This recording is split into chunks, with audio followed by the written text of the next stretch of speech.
水个好。国情解说两句话含你做参考。解说，解文说理。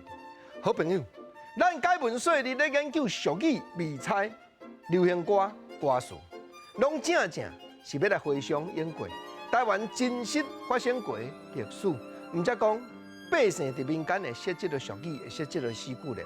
你想讲真侪老辈咧讲台湾较早经招外销日本，做甲真请呀？有迄个歌无？有，头一句歌词你甲听来，讲台湾经招真好味，会芳会甜好食地，大量生产四界去，台湾第一好果子，哈哈哈，好果子。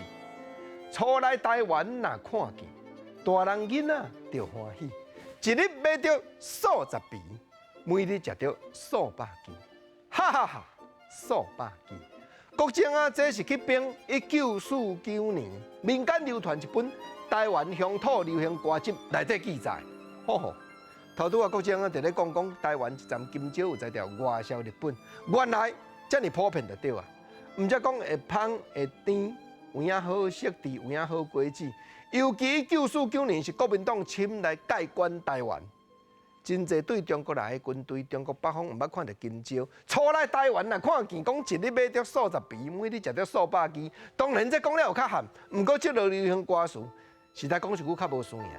咱今日若来甲当作幼囡仔咧念，教台湾话教材，这我哪有通呢？因为伊第三拍的歌词，佮咧提醒人金蕉，我哪有环境卫生安全问题，真趣味，你甲听看觅。讲近来金蕉好生理，满街都是金蕉皮。囡仔厝倒无代志，老人厝倒半小时，哈哈哈，半小时。才无同情心看老大人厝倒咧，搁来甲笑。毋则讲国情仔咧讲，教囡仔念幼囡仔歌，有当着啊唱了较合。啊，事实较早对环境卫生就较无遐注重。毋则讲金蕉食完。金蕉皮黑白拼，咱为着要斗句讲金蕉皮。啊，囡仔厝倒无代志哦，老人厝倒，即马毋通讲半小时，咱来赶紧过甲牵啊。毋过，真即落已经毋知影作词作曲是啥人，即款的流行歌歌词，是毋是真值得咱继续甲流传落去？过程毋则专工捡出来遮，甲你研究甲探讨。